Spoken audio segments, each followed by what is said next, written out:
Thing when it comes to go-go, you can get a decent rapper for go-go, but anytime they do theme songs, in my opinion, when people do theme songs in the city and there's a go-go song, it's the worst rapper. Right. Hey, yo, it's time for my man to win the show. He going to do it in the We're talking about it. We're talking about it. This is a safe space. Welcome everybody to Working Tall the Sports Show. I got to put this out there. That fucking Welcome to DC shit. You didn't like Welcome to DC? I kind of like it.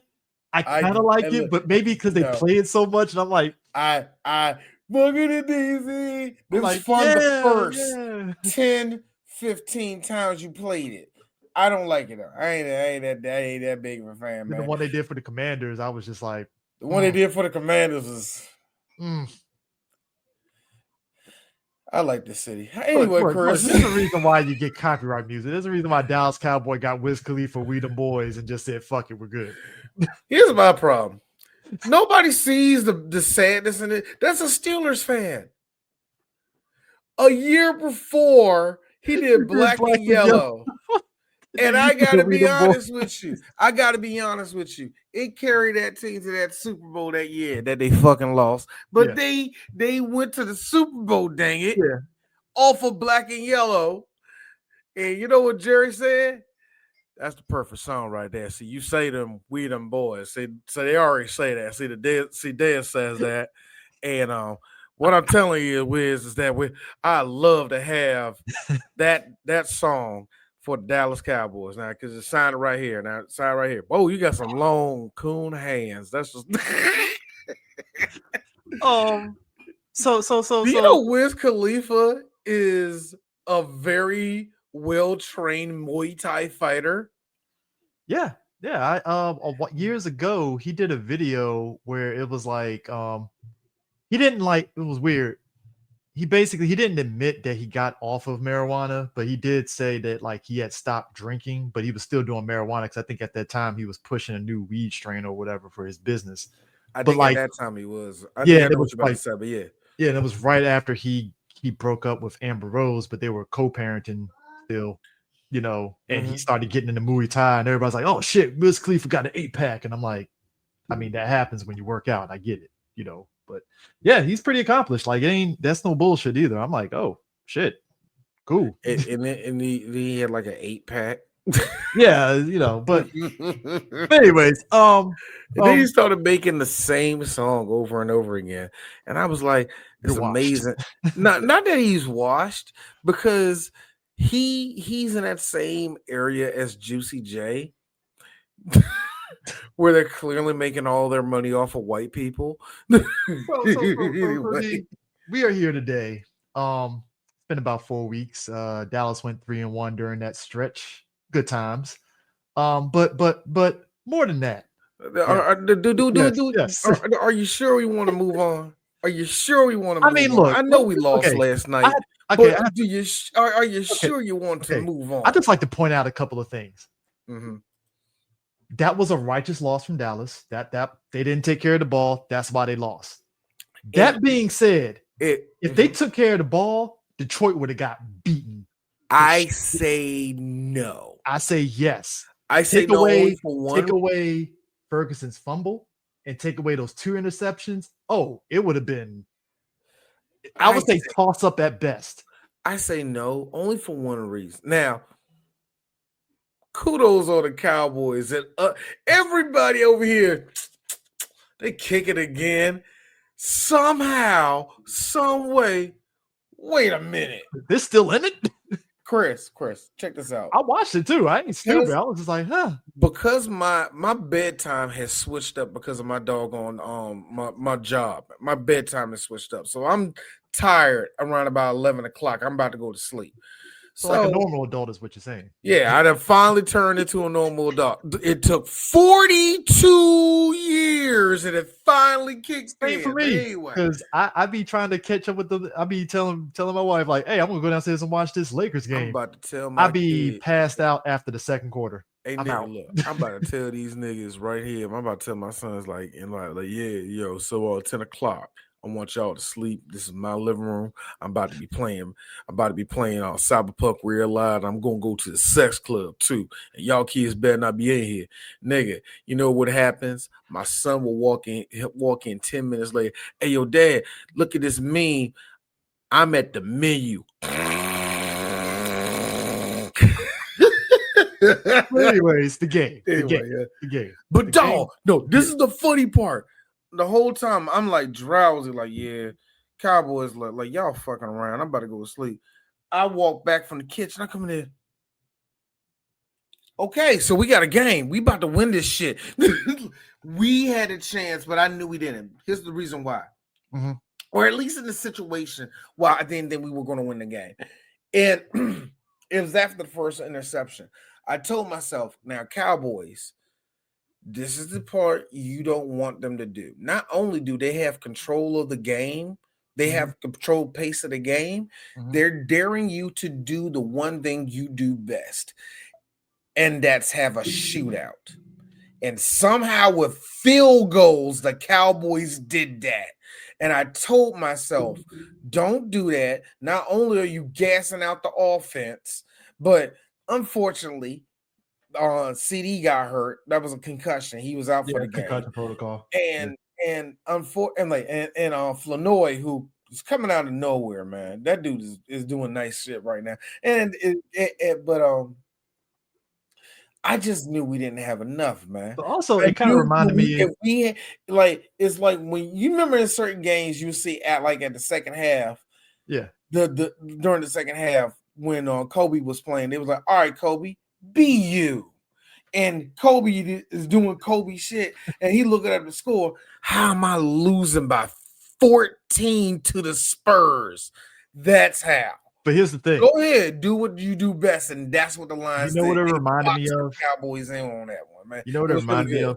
You remember that year, Romo versus the Peyton Manning led Denver Broncos, and it turned to a shootout, and both of us looked at each other like, "Yeah, Peyton got this shit because you cannot outshoot Peyton Manning.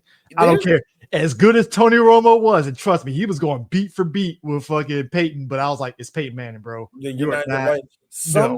Sometimes it's because it really falls on how sorry your defense is. Yeah. Yeah, that game, it was like, yeah, Broncos defense was a bit better than Dallas's defense that year. Just a little bit, but whatever. But look, but here's the thing that really stood out in this one was that the Lions, they really didn't become their mistake because they made some mistakes. Oh yeah, and that's how the Cowboys actually stayed in there. But it felt like the Lions never let the game get out of their control. They could have, for sure. They could have. Oh, they really could have. And I really think it's because the Lions had to know that they had to win this game. The Lions really had to win this game. Dude, we're coming to that last 6 games of the season where every game counts. And here's the funny part. Dallas has the benefit of one Philadelphia Eagles playing like shit. Oh my goodness. The Eagles have been playing like dog. I did not see them losing to the Bears the way they did, and I was like, "Oh my god!" It wasn't even the Bears. Now let's just go back on us because we've been off the last few weeks. It's when they lost to us. I knew there was a problem, Chris. Really? When they lost to us, I was like, "Ooh." Yeah, you know what? You're right, because I'd be real. That was the game everybody had the Eagles winning. And to be fair, Eagles was up 21-0. Now, folks, let me tell you something. I knew shit was turning around when Dallas got the touchdown before the halftime, right? And I was like, "Yep, okay, let me not celebrate just yet. Let's see what happens." Second half, it's like Dallas was just like, fuck it, we can win this. And I was like, oh my God, are you serious? Are you? What happened, Chris, was I was waiting for Sirianni to really start doing Sirianni bullshit. Oh, he did. Now, I was depending on that. But what I wasn't depending on was for the defense to actually respond and Yes, they did. change. And they were lighting Jalen Hurts up. And what made it even worse, and I told this to my friend, my friend who was, the Eagles on fan, right? I told him this. Even if I take off the mistakes where we just give you the points like that missed field goal. Even if I give you that missed field goal, y'all still lose the game. Even if we're doing that thing where we're giving up, we still beat y'all. We still outscore y'all. Mm-hmm. Even if we get our missed field goal, we get our missed touchdown, we still beat y'all. That was a game that stunned everyone. Dallas fans, Eagles fans, the commentators, Monday morning, the Chris, ESPN and all the sport, like they were like, what the fuck happened? Chris, for the first time ever, my whole TikTok was inundated by a whole lot of Eagles fans on live going, yeah, y'all about to lose a game by 35, and that crap. Eagles fans are weird. Like, they're really weird. Like, what do you got to be happy about? honestly, because half of y'all fake. Y'all weren't here 10 years ago. Y'all weren't here with Donovan McNabb. Y'all weren't here for that. When you win the Super Bowl the first time behind Big Dick Nick, and then you turn around and win under Black Excellence Jalen Hurts, you have a lot to be. All right, fair. You say Black Excellence, you're forgetting about the white excellence that was blocking for him, calling Kelsey. That was missing. Fair. But still, like that, between that and then the Bears game, because I thought, all right, Eagles are going to bounce back. They're going to beat the Bears. No problem. And I'm like, are you serious? Are you serious? The Bears beating them was so awesome. The NFC North is weird now. The NFC North was always weird. See, I think minus the Vikings. When they beat us, when the Bears beat us, I think that gave them a lot of confidence. It really did. Yeah. So far, all of the NFC North has beat us, and our next game is against the Vikings. We're beating the Vikings. Knock on wood that JJ McCarthy. Actually, is JJ McCarthy even going to play next game? This is going to be hilarious. You're going to let our mildest hit. You're going to let Dallas's defense, who at best is at the level of Taco Bell mild sauce, rolling that joke, and they're about a Madden 68. All right, they are Madden 71 at best to D right now. Yeah. Hey, the Eagles game, they were about a 71-72. So it's like, all right, cool. They got like the +4, +5 or something like that. Notice they never go in double digits. So yeah, it's like at most like +6. Yeah, but like this whole NFL, to be honest, this whole NFL season has been wacky. Like, if you told me Carolina had a shot of actually getting the playoffs, I would have laughed at you. And yet, somehow, Carolina, because of the state of the NFC South, is just what the fuck. I think Carolina, it did surprise me. And it could be because of them beating Dallas. That's another one. Beating Dallas had a lot to do with it. But I think this little ragtag of 74s Gutsy came together and said we can be an ultimate 74. And they're actually winning some games. Here's the thing. They're winning the games that they have a chance. They're winning the games they have a chance in. Yeah, and their opponents are giving them openings to take advantage of that. So it's kind of like you're sitting back like, all right, I guess Carolina's taking advantage of it. And then meanwhile, probably the funniest victory ever. Wait. If we're talking about the South, are we talking about so bitch of course?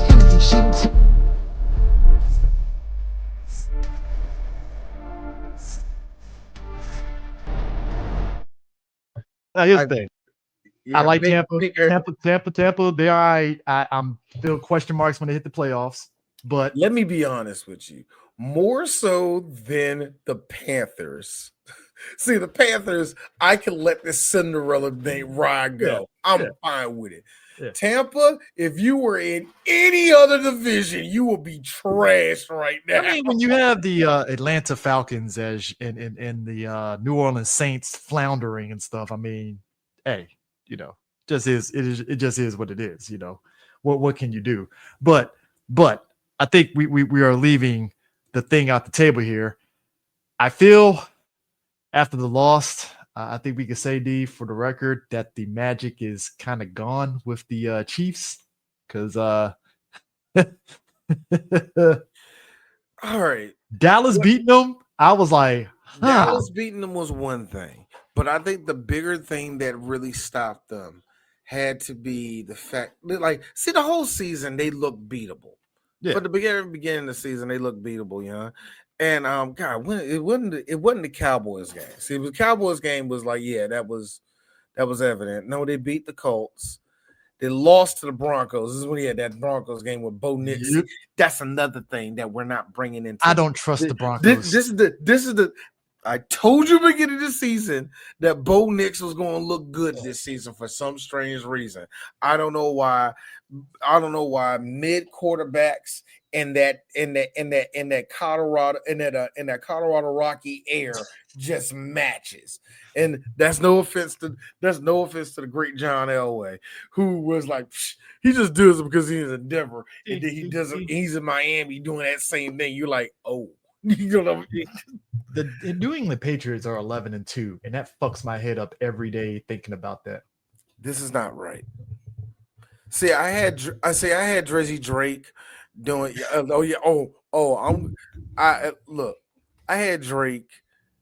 It's funny. We got a Drake and we got an Arbery in the NFL. Anyway, hey, look, Tommy DeVito's on the bench, fucking taking notes on Drake May right now. Like, I can be that guy. Wait a minute, is DeVito on that team? Yes, he is. I didn't know that. He's backup.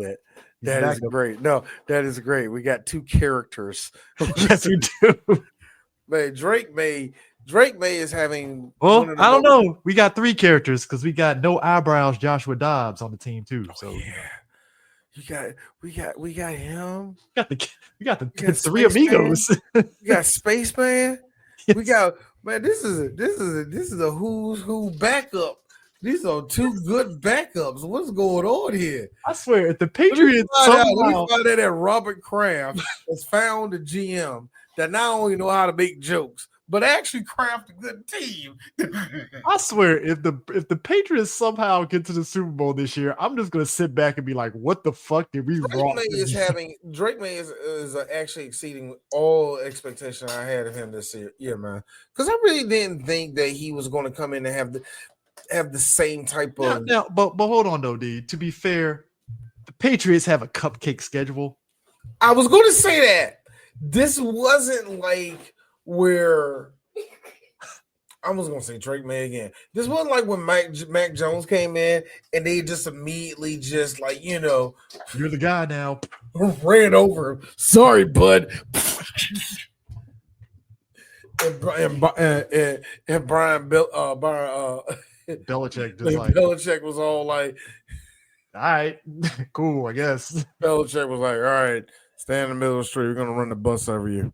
Yeah. Where's my girlfriend at? Where's my Speaking of which, girlfriend? Did you hear the stupid thing that might happen? She is pissed off at the Dan Le Batard show. And the one dude that's on there, I always forget his name, all white guy, he's a lawyer, talks like this, big mustache. Yeah. You've seen him before. Yeah. Very smart dude. I keep on forgetting his real name. But he said, she's coming at him. He's like, oh, I want that to happen. Do you know that I have a whole thing set up? That how I'm going to tear her apart, because it's not going to go to court. Let's just be honest. But if she does, I hope she does. I hate it. That's scary when a lawyer goes, "Do it, do it." That's when you should just back away and just say, you know what, I'm not even going to do this. Like there are some like because that's always Look at the funny. current administration. Every lawyer is like, oh, we got that's who we going against. Psh, bet, let's That's go. amazing to me. That I think that's the one. That's the one thing where I wish I was a lawyer. You know what I mean? You be eating. So I could just look at somebody and go ahead. Go. No. If Go. you want to take me to court, I want you to. I welcome you to. You don't know how effed you are when you get in that courtroom. I'm letting you know that now. So please, let's go to court. I got time to waste. I have resources.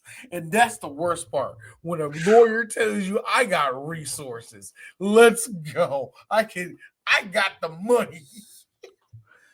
I just like, but to me, it's like this. That woman, she sucks.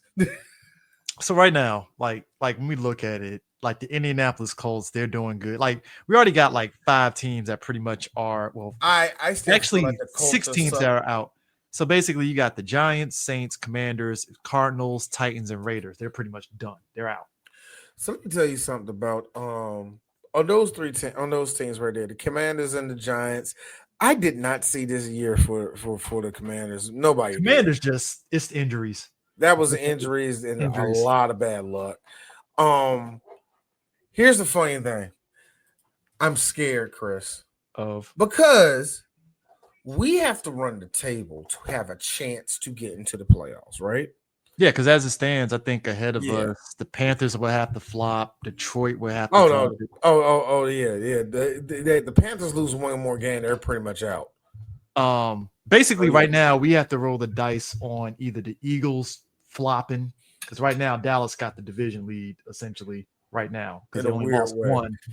So if say for instance the Eagles go, I don't know, 2-3. That pretty much puts Dallas in if they somehow run the table and win the rest of their games, basically. But here's the problem I have. Remember what I said early in the season where I said the Cowboys and the Redskins was going to freaking split? I still believe that. Except this time, remember what I said. And this is what I'm scared of. Remember I said, I hope Dallas is there so we can ruin this season for the Redskins. They won't make it into the playoffs because they got to make it through us, and we stopped them. Now the shoe is on the other foot, and it's going to be in Landover, and it's going to be on Christmas. And if I know anything about DC, it's going to be buzzing. This is about to be the Super Bowl in DC. So that's the Christmas game. I have all faith that the Cowboys are going to win that game, but something tells me there's going to be a lot of shenanigans. I don't know. That morning, the ghost of Chuck Brown hovers over Northwest Stadium. And Chris, he just takes off his glasses. Show you right. And all of a sudden, you see like magic sprinkle over the field, and then the Redskins mow over the Cowboys. We're out the playoffs. I mean, because Dallas has the Vikings. Chuck Brown. They got Vikings, Chargers, Commanders, Giants. That's it. I think here's the thing. They're winnable games. All 4 of those games can be won. I think the Cowboys can make it though. I really think the Cowboys can make it. A part of me think though that if we do lose, and who was that again? Who was that last team we got to play? Giants. The Giants, right? So Giants, we could beat them. The Chargers game is going to be interesting because the Chargers themselves, what's their record? What's the Chargers are 8-4. 8-4. Yeah. Like if you look at the AFC, I'm gonna be real. The AFC and they got to go through the Eagles, man. And I told you that the AFC West was going to be the hardest. But here's the sick part: the fucking AFC North is so fucking bizarre because now this Sunday, the Ravens and Steelers, it's a battle for who is going to control the AFC North. And that's going to be a weird. That's going to be crazy for two reasons. I feel that the Steelers are going to beat the Ravens, but this game, I feel like the Steelers need it more than the Ravens. The Steelers need this game way more than the Ravens. So, wait a minute. Where's this at? Baltimore? I believe it's in Baltimore. We in Baltimore, right? Oh, God. Is it? No, they're actually no, they're no. It's gonna be a FedEx. Yeah, it's in Baltimore. My bad. Yeah. Why is that FedEx? What the hell? I mean, Steelers and Baltimore. That's like down the street from each other, technically. So But still, I don't know why I said FedEx. No, I'm looking at something else. But yeah, that junk gonna be in Baltimore. I mean, and especially in the AFC division, where if one of them but here's the thing that sucks. It's gonna be a 1:00 game. It's gonna be a 1:00 game, man. I feel like that should get. Well, no, 1:00. Now let's get this shit the way. Well, let's be real. Okay, so here's the thing: we know 8 teams get into the playoffs, right? So essentially, everything is going to hinge on how Houston does going through December, because Houston's been on a hot streak. Bear in mind, they went 0-3 starting off, and they're now 8-4. So, no, it's 7-5. My bad, but still, 7-5 coming off of 0-3. That's pretty fucking good. I think I still feel that's a dangerous team a little bit to me. It is. And then you got Kansas City, who is also fighting for their life too. So, they sitting at 6-6 though. No, but I'm saying like Kansas City, they have a shot to maybe get the 8th spot, but again, they have to contend with Houston flopping. Basically, it's a lot. So I don't know with that, because Jacksonville is finally doing what I told you that they should have been doing for the very beginning of the season, which was, stand up. You're in shallow water. But they still got it. But they still got to beef with like Indianapolis for that division though. So like that's still something that they have to kind of like. Both teams are kind of like fighting for who's going to win that division. So it's kind of like essentially right now, I will still give the edge to Indy over Jacksonville. I don't. That's because I'm rooting for the Jaguars in this division. But you know what it is? I can be real. Mm-hmm. I'm all right for two reasons. Number one, I really feel like Indy's beat up, and I don't think they can make it. I don't think they're going to make it. Like, they're going to make the wild card. They're going to make the wild card. Well, they're going to make the wild card. But I don't think they're going to make the division. Something just tell me that. But number one, like I said, I think they beat up. And number two, I can be honest with myself. I don't trust Danny Dimes. See, here's the thing. I trust them. Not Danny Dimes, Danny Derps. I don't trust. I trust them because it's not the Danny Derps of the Giants. Indianapolis is competently ran. So, for now. Ursay's granddaughter ain't found a cocaine yet. All right. So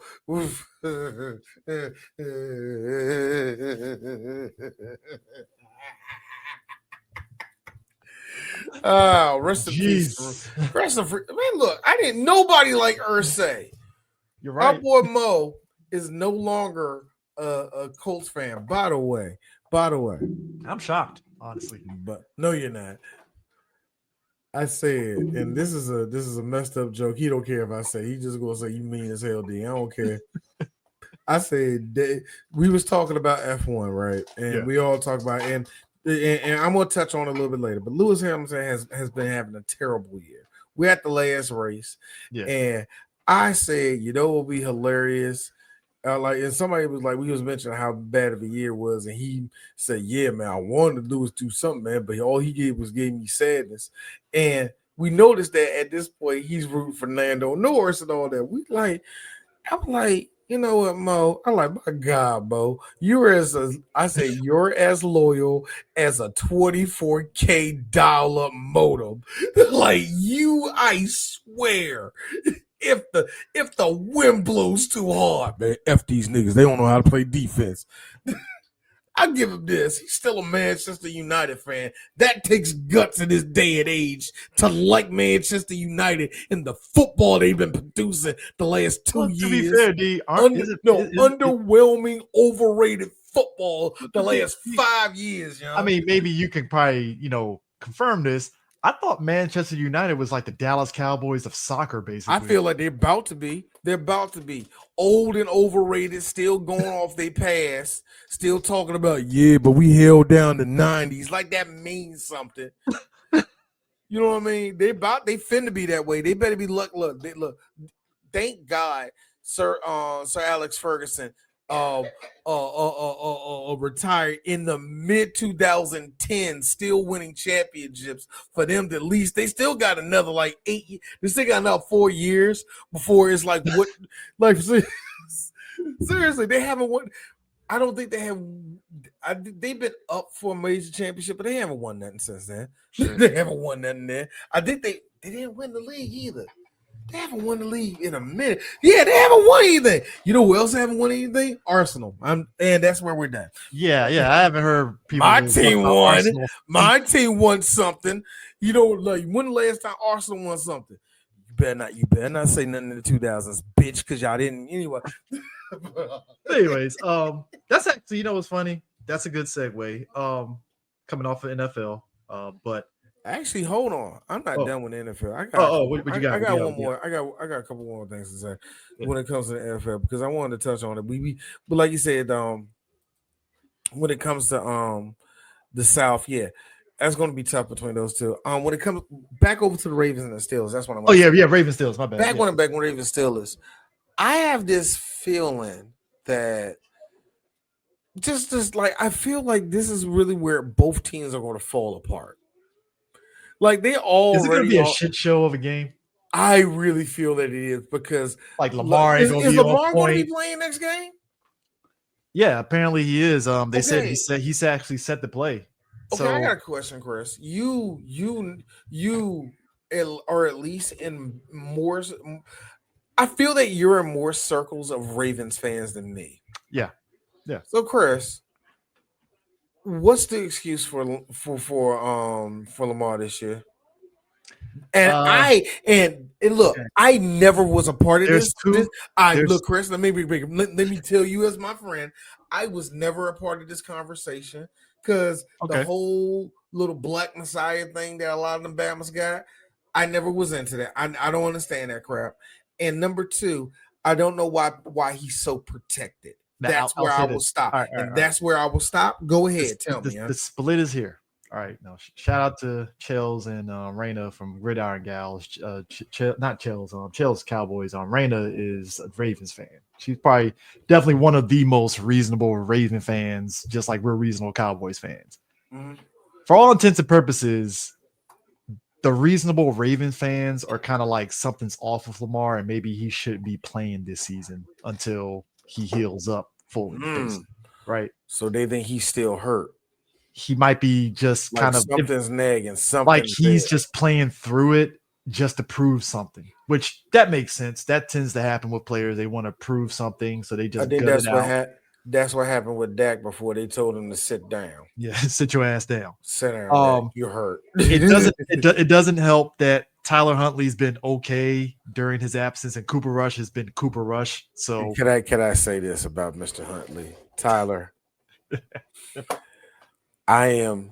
I have rooted. I can't believe that you're on the Ravens and you're forcing me to still root for your ass. I was hoping that you was going to take the crown and make them go Lamar who? And then you know what I thought to myself? Hey D, yeah, what did he really do at Utah? I'm like, fuck you, leave him alone. I like Tyler Huntley. But let's make it perfectly clear though. God, I can't tell you what thing. Tyler Huntley cooked in Utah, but I can't tell you what game where he really did cook. The sick part is that, like, when you look at Tyler Huntley and Cooper Rush, right? Cooper did what we know of Cooper Rush when he's his backup. Like, he's only as good as a check down player can help him out, basically. Like, you're not going to get no Cooper Rush through for 50 yards for a dot. Like, he's not going to give you this. I can tell you this in full confidence. Hey, Cooper, get your check, black man, because I swear That man looked at Houston and said, boy, that man looked at Houston and said, "Oh, y'all want 3 interceptions? You betcha." my man, hold up. I'm about to hook all y'all up. You get a pick. You get a pick. Let me tell you something. All of the good-ish of Cooper Rush is still sitting in Arlington, Texas, That because it ain't Cowboys, nowhere else. that Cowboys locker room, his old locker, it's there. Let me tell you something. If Cooper Rush, if somehow we play the Ravens and Cooper Rush came out there, he'll throw 400 on us. I guarantee you that. But Like, he where ain't the hell doing was it this nowhere at? else. He ain't doing it nowhere else. Now, here's the Boy, sick part. Cooper Rush turned into the quarterback. I've been telling all of y'all who he was forever. I like Cooper. I'm like, why are you looking at this 71 and going, better than that? Now, to be fair, D, to be fair, right? The last time Tyler Huntley was worth a damn was way back in October. Boy, Against the Bears. Like and I said, he balled out against the Bears, to be fair. I said, I'm sitting here shocked and amazed. And then the Rams said, bitch, what? I told that day I said that to my dad. Like, you know what's wild, Pop? When you back up a black quarterback in college and see him in the pros, and you think about yourself like, wow, you made it. You was some trash then, and you some trash now. Like, don't get me wrong. In college, and I'm saying this in the sense of in the back of your mind, you like, oh, he cooking right now like this quarterback is cooking right now at Auburn. And in the back of your mind, that dude's a 69, and you know he's a 69. Now that being said, as we've said this, what do you think Throw Rogan is going to do in this game? This is going to be Aaron Rodgers' masterpiece. In what way? Good or bad masterpiece? I mean this, and I mean this because I'm rooting for the Steelers in this one. I'm talking real folk blues. I mean, look. I checked the weather. It's going to be sunny. It's going to be a clear day. Aaron, you got this? Let's go. Aaron Rodgers is going to be killing it, but it's going to be in the it's going to like Chris. You know that part. My favorite part of Real Folk Blues is the end of the song where you hear like it's like you hear everything. You're like and like everything's all crashing. That's where Aaron Rodgers get hurt and he's trying to throw and he can't. That's when good old Mason Rudolph says, "I'm your Huckleberry. I got this. I got this. Pick." Mason ran the Ravens win the game. Look. I like how Mason came in for Aaron that first game. I'm like, all right, Mason, you look like you have learned. It looks like the 60s. It looks like the 67 has became the 69, y'all. Let's go. In the very next game. This is why I'm looking at my wife. This is why y'all should have got rid of him. Y'all should have told him never come back into Allegheny County. You should never tell this. All I'm saying is this. Will Howard, the third string, is patiently waiting on that bench like, any time now. It's my time. Do you know that I heard that Steelers fans are actually hoping that Will Howard get out? Yeah, Will Howard, from what I've read up on him and stuff, he's actually a pretty he's promising. Yeah, it's very promising. I'm not going to sit there and say he's a dynamo or anything, but like it's promising. Where it's like, oh shit, all right.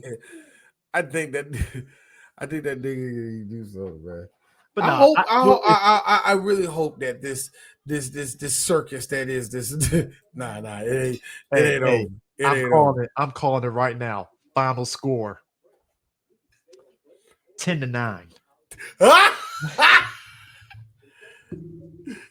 No, Chris agreed with me on the Real Folk Blues and Aaron Rodgers throwing 300 yards. You damn right it's only going to be 10-9. Those are the games. I'm going to tell people this. Boy, this is going to be ugly Steelers versus Ravens. Bro, let me tell you something. There is nothing disheartening at looking at the stats of a player and they throw for 300 or 200 some odd yards, and you look at the final score and I'm like, this nigga threw for 280 and they only scored 10. The fuck happened? Like, Now I will those say are the this. games you're just like, so the defense must have. All right, cool. Damn. Now, Chris, we have already said it, and we already are exhausted saying it. Mm-hmm. This to me is it, though. For who? This is it, Mike. Oh, This Mike is Tomlin. it. Mike, Oh. the only way you can make any of this work, if for whatever weird reason, you as a rich black man want to stay in Pittsburgh for some reason, for whatever reason you want to stay there, now is the time for you to do it. You're going to have to run the table To get back over 500 again. You not like you're already at 500. Look, luckily for the Steelers, they are already permanently at 500 anyway. But check this out: they got the Dolphins after them, then the Lions, then the Browns, and then the Ravens again. Okay, Dolphins winnable. Detroit, oh, they losing that Detroit game. And hold on, D saying it. They losing that Dolphins game too. No, they're beating the Dolphins. I don't trust them. They're beating the dog shit out of fucking Shadur Sanders, who got benched, by the way. Okay. Hold on. Hold on. We're going to go to them next. Now go. They're beating the Browns. Yeah, they're beating the Browns. If they somehow beat the Ravens the first time, the Ravens are beating them the second time, though. See, that's what I'm saying. I don't think this is going to be a clean sweep of either team. That's the thing. It's going to be split. If the Ravens win this game, say, oh yeah, that's a good question. Here's the sick part. Yeah. And here's the sick part. Just the cherry on top of it, D. That last game against the Ravens, I guarantee you, I'm putting it on here. I will put money on it. That's going to be the game that's going to decide who gets in the playoffs and who doesn't. And I'm gonna put it on even worse. It's going to be in Pittsburgh. I am saying it. Gotham City is going to turn into Gotham City. It is going to be snow and rain. I kind of want to see the Steelers lose this game this Sunday, the good people just so they can win on that game. What the good mountain people of Pittsburgh call was a snow lightning snow. Lightning snow. yeah. I've been up in Pittsburgh when it's been snowing. And me and been up there after it snowed. I've been up there in summer weather. Summer weather Pittsburgh is fun because it's pure Gotham City. It rains. It just rains. And then all of a sudden, 89 degrees, beaming everywhere. There's rain for the next 25 hours. So Seattle, basically, Yeah, it turns into weird Seattle. It's weird Seattle. It's mountain Seattle. That's what it turned into, yeah. But yeah, I got it being weather. I got it being snow. Oh, if it snows, it's going to be snow. Advantage Pittsburgh in that instance. Oh, that's no. Well, no. Baltimore with that's what I'm saying. Henry, yeah. That's why everybody likes this rivalry. Oh no. It's like, oh man, Baltimore can't take it. Baltimore, like, yeah, we can. Hey, Derek. We have the same weather. Hey, Derek. You just get the. Say, hey, Derek, did you get your steroid injections in your ass yet? Time to do work. Boy, I will say this. Like I said, this is Mike Tomlin's. This is it. I just find it funny that the what if of all this is the fact that at one point, Mike Tomlin was on the cusp of being with the Miami Dolphins, and the Dolphins was like, nah, Tomlin's too hip-hop. And I'm going to take a page from what Bomani Jones said. He was like, that is the most ridiculous statement ever. Did they really think Mike Tomlin's going to come in there and start dapping up motherfuckers and just, like, he knows how to interview? What we doing here? Like, they really thought Mike Tomlin was going to come in there, hey, yo, there's a black man. Black. Yo. The man looks like he looks like he has a very professional face. What makes you think he gonna be all like that? That was weird. A very professional phrase, Chris. We do not care. That's a high school face. But let me be honest with you though, and I really mean this. seeing those fans boo Tomlin, That's wild. and this is wild for. And I know a bunch of people. I know a bunch of black people have their own opinion about it, and we know what you mean when I say black people have their opinion about it. But what I saw was a fan base that snapped. Oh, they're tired of it. They're tired of To everything. think about it, like we joke about them I being see. over. We joke about them being over 500 every year. Like, man, that's an admirable stat line. But I gotta imagine if you're a Steelers fan, that don't mean shit because it's like, fuck, man, are we going to actually progress as a team? What the hell's going on here? I see it in three different lights, and I see it in three different lights. I see it in people and in the fans like my wife, who are like, it ain't Tomlin, and they're tired of ownership. And when I say tired of ownership, they're tired of the Roonies. Is it Dallas? We're tired of Jerry Jones. Oh tired, no, they are way. Jerry is still giving us ice cream. That's the difference. Fair. Jerry Jones will at least give the fans ice cream. Quentin Williams is the ice cream. That's what I'm saying. We take it. The Roonies, they're tired of them. I see it in the sense of friend of like my like one of my friends online, where he's tired. Much like my brother. Yeah. He hates not Tomlin, but he hates the culture. He's like, oh, I'm tired of us. Like, why are we walking around like we haven't won nothing? He's like, why are we like shut up? Like everybody's waving wearing their towel. My brother's like, shut up, stop. We haven't done nothing. Do you think them signing Aaron Rodgers broke the fan base? No. I think what broke the fan base is what they seen, because I think that's the other ones. The people that are blinking really hard and opening their eyes like, we've been through this. We've seen this story before. Stop. We've seen this story before. No. And when they saw that game, oh my God. Like I said, the fan base snapped. They're like, they can't take it no more. Dallas, we seen the fan base snap in two different places. And Jerry still don't give a shit. But we seen That's why we're counting down like remember at the end of that San Fran game where it was actually both of our playoff games. It was the San Francisco game where you saw that one dude crying and all the rest of that. Mm-hmm. And then it was the Green Bay game. And remember that was me. Remember, I told you Chris, there's been many times the Cowboys have got beat. But when we lost to the Packers that year, my dad's laughing at me. I'm just sitting there like, you all right? I'm like, no, I'm not. Like, I was like hurt. Like, that's it? I'm looking at Dak. I'm not even mad at Dak, but I'm looking at Dak like, that's it, nigga? That's all you gave me, bro? I was hurt. I was like, really? That's all we are? We're just going to lose to them again? I was hurt. I couldn't believe it.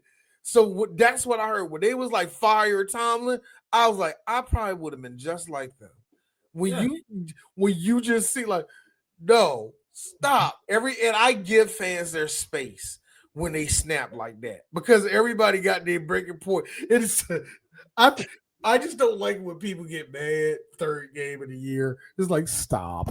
You know what I mean? Can I be real? When there's no stakes, third game of the year, it's like, you're doing too much. But around this time, late November, early December, into December, if you snap, it's worth it. Because it's like, I've seen enough. But my thing is this, what's funny with the rivalry with the Ravens and Steelers? I feel the Ravens fan base is the same as the Steelers fan base in terms of where they snap at, because it's like, obviously, right now, I could tell you, I'm already seeing it because, they want Harbaugh the fuck up out of fucking Baltimore. He ain't going nowhere. Oh my God, I just realized that. He ain't going nowhere. One more thing before we get off, we need to get off this football shit. But no, for real. If I could say anything, Harbaugh's not going nowhere, and I feel like Tomlin ain't either. That's the shit part about both. They both gotta go. What if in the weirdest? They ain't going nowhere. This is my headspace canon because I like chaos. What if they just switch places? Harbaugh goes to the Steelers and Tomlin goes to... That would be insane and hilarious. Never happened. Anyways, Never happened. We don't want to allow that. but we're on football. D, we gotta talk about the messiness that we've been talking about. I like the fact that we're pariahs of this shit. The messiness that is college football. And good. I remember when do you know that the Empire series? I might as well put the NCAA head on a logo on Palpatine's head. Good. Let me tell you something. Yeah, we're about to see a full collapse of 2 conferences. This is going to be awesome. Let me bring this up here. Me and you talked about it years ago during the early days of Work Title Sports Show when the nil deals and all that stuff started becoming a thing, right? We were talking about it. We was like, oh, this is good for the players, but I sensed this could be very messy down the line. We didn't know what it was going to look like, but we felt there was going to be some monetary capitalist bullshit that was going to go down, and it was going to get messy.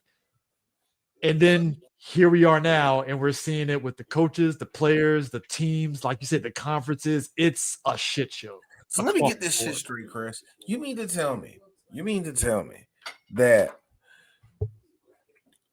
NCAA pretty much don't want to pay don't want to really do all this NAL shit. They really want to recoup their money. Yeah, they want their money. They want their pound of flesh.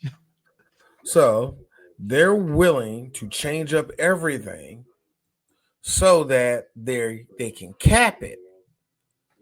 And in capping it, that also ensures that their TV money is going to be actually higher, and they can keep these teams in there no matter what. And not only does the team, but also the players are not allowed to. The players getting capped how much they're getting paid is hurting them so much that they have to do this. And before any of you start saying, "Well, I'm with the players," no, you know what the players want? They want more money, and they want more freedom. Also, they don't want the colleges to go, "Well, you can't do that." Well, if that's the case, I'm going over here, and you can't. And they also want this. Let's just say, Chris, shooters here in DC is going to support your NIL deal. Yeah. They're going to give you $4 million. The NCAA cannot then go, that extra $4 million is going to give you an edge over that college. You can't do that. You know where you can go?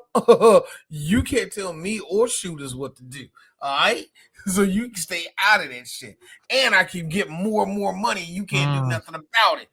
And before you're probably saying that makes it worse. Of course it do.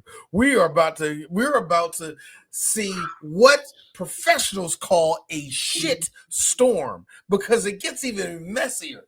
You know, the one thing I like is the college playoff system. You know who don't like it? The colleges, apparently. But D, like you said, Chris, the colleges wanted this though. I told you. Everybody gangster until a cockroach start flying. Let me tell you something. And you know who the cockroach is this year? Tulane. You know what other cockroach is? Wait a minute, who's the other good team? North Texas. North Texas. The main breed is the cockroach this year, nigga. Look, let me tell you something. And you mean to tell me that set them off so much that they're like, no. So what we want is more power to these conferences. And so that, Chris, we're getting to the point where it kind of makes my head hurt. Why is that going to be a thing where the SEC and the Big Ten is going to be its own conference? Is it going to be its own league, probably? Can I point out something here? So crazy, bro. I want people to understand something here.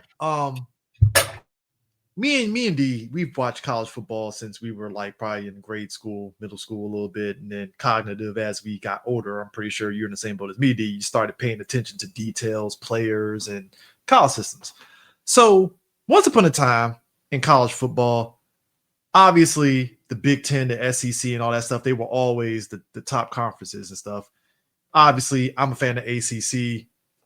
football and stuff, but I knew ACC wasn't hitting on the same level as like the Alabamas and stuff. Even the years that like Maryland under Ralph Region, they were in those bowl games. I blame NBC for making me think Notre Dame was worth shit. Thank you. Right. So like over the years, what ended up Oh, happening.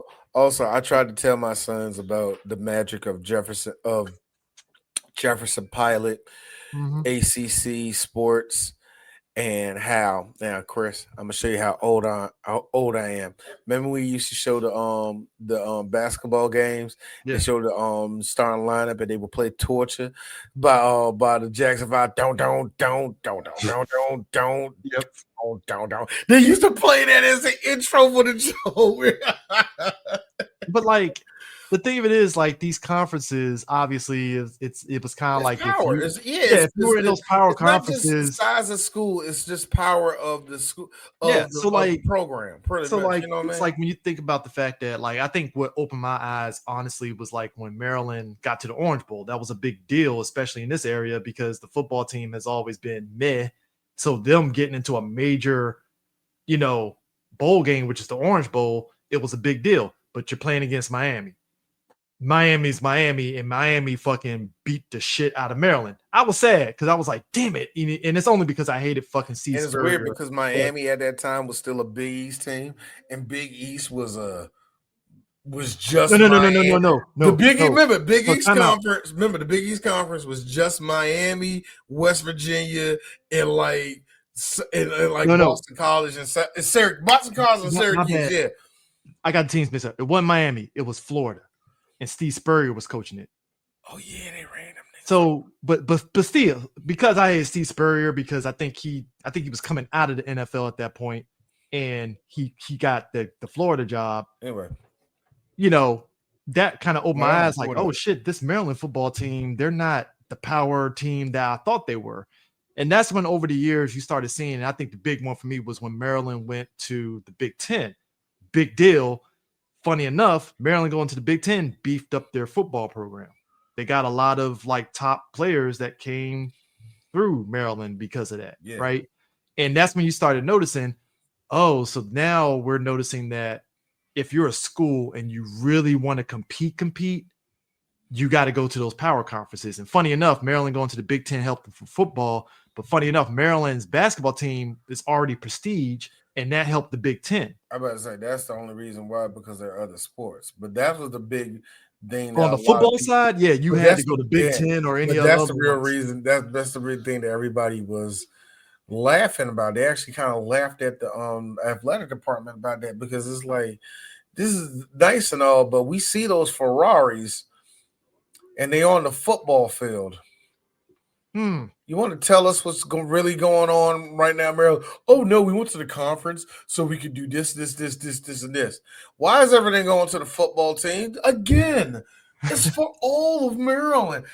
Maryland's athletic department, like a lot of athletic departments around the country, apparently, just they're always either a level of corrupt or incompetent, and it's so weird. Maryland's is corrupt, which ironically Maryland's to me is actually more incompetent, corrupt. But they bid it. But here's the thing about Maryland, though. I would get their athletic department right.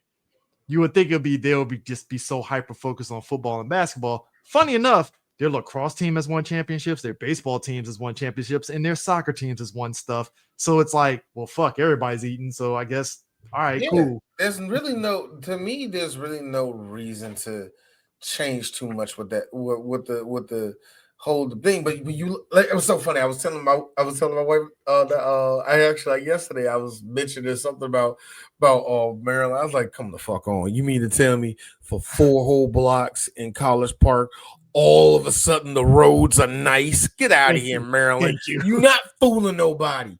You only care about those 5 blocks, and outside of that, you don't care about none of Prince that George's little County. that little area on Greenbelt Road that goes to the arena. Nigga, that's about it.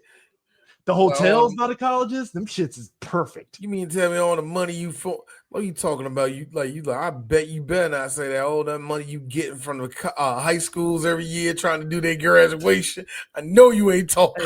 Hey, look. Even the trap hotels by College Park are a little nicer. Hey, Chris, that is actually the truth. Do you know? Shut the fuck up. This is actually what I heard. If you want real luxury with your $90 hotel room, go to College Park. Man, That is what I heard. hey, They are still cigarette. Look, there's still cigarette. There's still smells of cigarette. cigarettes a little bit, but No, you still see the cigarette burns on some of the shit. But you're gonna be like, these beds are nice. it's actual Okay, carpet and it's clean carpet. It's not like here's me. Don't turn on the blue light. Do not turn on that light. Do not turn on that light. If you love Jesus. But going back to this, so Lane Kiffin, the biggest point of contention is that with everybody bitching and moaning about nil deals and all that stuff, Lane Kiffin decided, hey, school over here paying me a lot of money. So, guys, I know you came to Ole Miss to be under me, but I'm going to take my services to what school is he going to? He's going to my school. He's going to LSU. He's going to LSU. He's taking his talents to LSU. And Lane Kiffin got booed at the airport when he got onto that private jet to go to LSU. And I'm like, you know what? This is why I don't blame players that look at the NCAA like y'all full of shit trying to get on us for the money, and yet you're letting coaches do this. I love how, first off, I don't like Ole Miss, but good on Ole Miss for saying no and the horse you rode in on. Get up out of here. Fuck up out of here. You can't touch this team in the playoffs. And I know some people are like, well, he should be able to. No. You're gone. You know really why? And here's the double reason why. And this is the part that pisses me off, because I don't like that LSU is getting, not only are they getting Lane Kiffin, but you're getting Lane Kiffin coming from Ole Miss, somebody from your conference. Why you being messy? Mm-hmm. You just a messy hoe to me right there, yeah. Like, yo, man, LSU getting him is going to be interesting in the sense of, because I don't know. I think he'll be successful, but I couldn't tell you because I don't want him to be successful because I don't like Lane Kiffin. He leaves everybody. He's the absentee father. He's the guy. He's the father that tells you, "Hey, son, I'm gonna go out and get some pack of cigarettes. I'll be back." God, yo. If I can imagine Patrick Swayze's character from Fatherhood. No. What's the name of the movie? Him and Keanu Reeves. Point Break. Yeah. Imagine his character from Point Break. How many baby mamas and children has he not seen? Whew. That's what I think. That's how I feel about Lane Kiffin. He's on that same. You're just gonna leave me after this heist? Yeah, get the money and run. Hop in the helicopter. That's what I'm saying. Imagine you're a player and you're like, "Oh man, I'm gonna go to Ole Miss and play in the lane. It's gonna be great." And then Lane looks in your eye halfway through the season and says, "Yeah, so LSU, gotta take my talents over there." I know quite a few of them going to hit that portal, yeah. What? Follow him to LSU? I think a couple of them are going to go to LSU. A couple of them will. There's two that stand. Yeah, I know there's two that stand. I know not two. There's like 4 or 5 that stand. That's crazy. The rest they're going and they're leaving on Ole Miss altogether. Ole Miss have been waiting on this moment to be a legit team. Yeah. And after Rebels, like I said before, I don't like the school. I hate the school. I do not like the school and the racist things that school. Chris, like we said before, it's Mississippi. Like, come on. Chris, I said it before. We both seen that. We both seen that big ass Confederate flag flying over I-95 when we were kids. You know what I mean? 95 and 85. 95 and 85. Yeah. You know as well as I do, man. That Confederate flag for us mean, nigga, you don't belong here, or nigga, you know where you at. So I hate that flag, and the fact that they rocked it for so long, and they draped themselves over it for so long, and the fact that you had good black people, black men, repping them colors for so long. Make me sick. I hate everything about your damn school. It sucks. Sucks that it had to be you, but it sucks that in this sense, you had everything that you had. This team was ready to be something. They actually had something to move on and something to build on. And I feel that Lane Kiffin leaving is just he's a loser, man. Lane Kiffin's just a loser. He's a good coach who's a loser. Do you? Well, here's my thing. Let me ask you this. I don't understand it, man. He don't even wait for the girlfriend to get pregnant for them to leave. That's how it feels to me, yeah. But let me ask you this though. All right.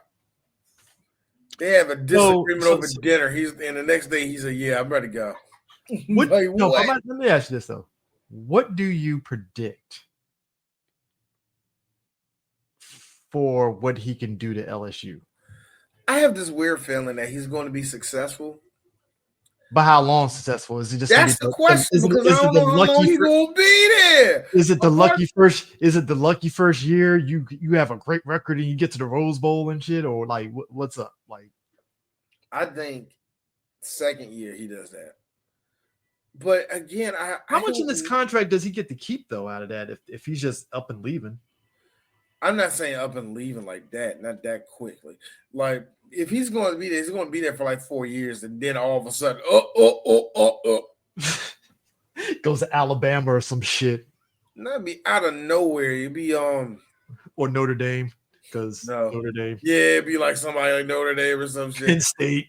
No, I thought it would be Penn State this year, which is hilarious. I would have. By the way, and I mixed up the people that are staying because the people I'm thinking that are staying and leaving are the kids that are leaving Penn State. Oh shit! And following James Franklin. Now James Franklin, who he coaching now? I forgot who he's coaching. I forgot what team he's on coaching right now. It slipped my mind, man. James Franklin is coaching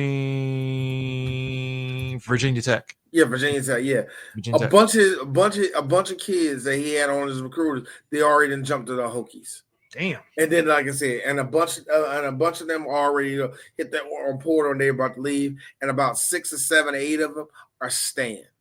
And and it's really important for those 6 or 7 or 8 because if there is a weird chance that the program is going to be good in the next 3 or 4 years with whatever coach they get, those kids are going to be legendary because they stayed when everybody left. When James Franklin left, he said, "Just think about it; those kids are going to be legendary."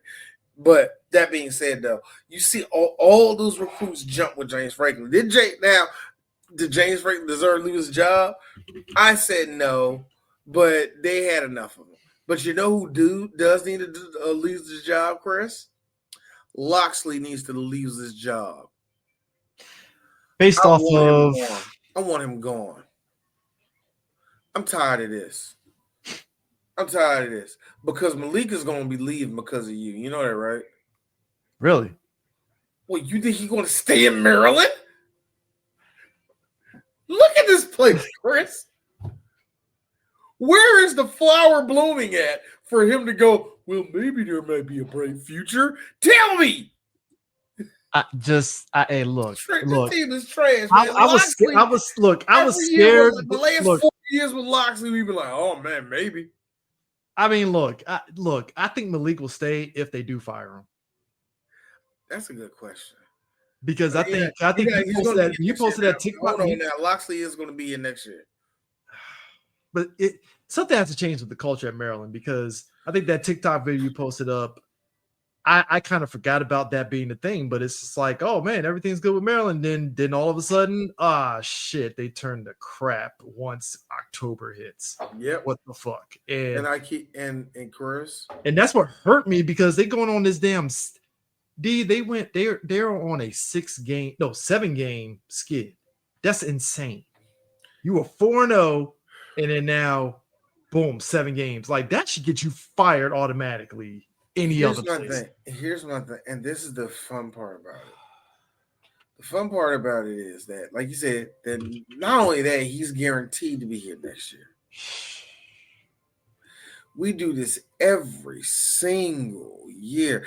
The thing that stands out for me is what we said in our last episode, and I really mean to make that clip because it hit me as I was saying that to you. It's weird how the Maryland basketball team feels like they are a part of the Big Ten. And it's amazing how Maryland football still feels like it's a part of the ACC. That's how it feels with this team. Maryland plays like they need to be in the MAC. They feel like they need to be in the Well, the MAC football conference team, right yeah, for now. sure. Basketball team, This team, yes. like if you told me that they were in the conference USA, good. Maybe we might build a program out of that because we suck anyway. All right, man. All right. I mean, it's just to me, it's like when you look at it. Okay, just going back to the whole Neil thing, right? It's just crazy to me, like with all these college coaches just out the blue getting money thrown at them, like it's nothing. That's why I just laugh, and I'm glad everybody's just laughing at the absurdity of folks talking about, oh, these players ain't loyal to this school. I'm like, these fucking coaches ain't loyal. Why not? So you Why? Like that's what I'm if the saying. player No, they're sees, not. it's like if the players see the coaches jumping ship for money, what the fuck you think the players are gonna do? Like that's why I laughed at like what that everybody talking about when Dion got to Colorado and the kids hit the portal to want to play for Colorado. I'm like, why are you complaining? Like that if the kids want to play with Colorado with Dion, why not? Like what the fuck? Like you gonna blame them for leaving your school? Like that's if the coaches are That's doing it, game is why game at not? that point. That's game is game at that point. They're gonna jump for that, man. Got to, man. Like here's also thing, and I hate to be this. Maybe Nick Saban was right. Some of y'all probably do need to jump out now. Because a lot of y'all can't take that, man. But here's the other thing. Speaking of which, Chris, next year is it for Dion. Oh yeah. That whole thing Sink with or swim. Sink or swim. I mean, bowl game or not, next year's his last year. I That's what I mean, think. I think, my thing is this. His son ain't there, so it's like you have to ask yourself, was it just the talent that got it over instead of Dion's coaching, or was it just the perfect storm of just everything happening? We have seen awesome four to five lost teams in college before. Cause look, that's where I'm going at. They were never ranked. They were never this powerhouse. Dion just had these kids believing that he's a good motivator. Dion's a great motivator, and that can only take you so far. And they don't figure out Dion's defense and offense and how his team runs. And I feel that Colorado, they're going to go back into the hole that they were in before Dion was there, because they're kind of not ensuring their future after Dion right now already. They're already saying that, and a lot of people are saying that the athletic department have shown their ass, and they're about to get bit in their ass, because when Dion leaves, it's going to be really nasty at Colorado. At least that's what they're saying. I don't know how deep that is. That's one thing to think. That's one thing to think about on that. Speaking of Dion, we skipped over this. Oh, when Shador hit that field. I told He you needs this to nigga leave. was not Here's good. the thing. Everybody, number one, I think two things can be the same. Two things can be true. Shador needs to leave get the fuck out of Cleveland. Yes. He needs to go. And also Shador just isn't that guy yet. I feel much like anything else, proper coaching can put him on the path. At all. Like, yeah, he won a game. Great. Next game. Yeah, a game. Next game. Here's the thing.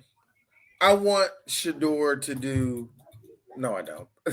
I actually want Shador to be as good as he can be. But I hold on. I need to see this. I feel destiny might be in the works for him. What? I foresee this. He's gonna go to the Cowboys. It's gonna be some weird fucking trade. Don't you put that on us, And bro. he's gonna go to the Don't Cowboys. you dare put. And the only thing we got, George Sanders the on the only thing we Cowboys. gave up is like two second round picks. Shador so far this season has thrown got one touchdown. No, that's the latest performance. Hold on. What's the year? Okay, there you go. So far, he has thrown for 405 yards, 2 touchdowns, 2 picks, got sacked 6 times. That passer rating is nasty. 69 and Well, you just that's just nasty. That's just a nasty passer rating. This nigga is averaging 6.6. This nigga averages 6.6 in passing. He averages 6. That can't be right. They got to be running. That's got to be no passing. What? That's so stupid. How he ain't that much of a check down artist? Is he? Probably. I don't know. Well, really?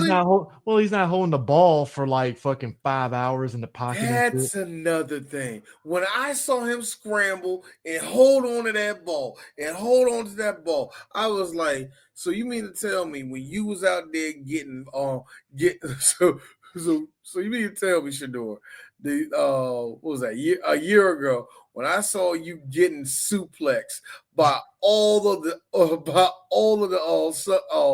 USC Trojans, they was out there just grabbing. Boom. You mean to tell me you haven't learned the lesson of throwing away the ball yet? Here's the sick part. I'm looking at should be in the UFL. You should be eating in the UFL. Let me tell you something.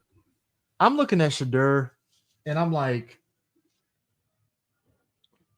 if you were a better coach, you could be Mike Vick light. Like, I'm talking like you would be a threat. Like, all right, you don't have any open guys, run the ball to get the first down. I'm sorry, Mike Vick light, Chris. Oh, would you look at? Oh, wait. Oh, it's no. Unfortunately.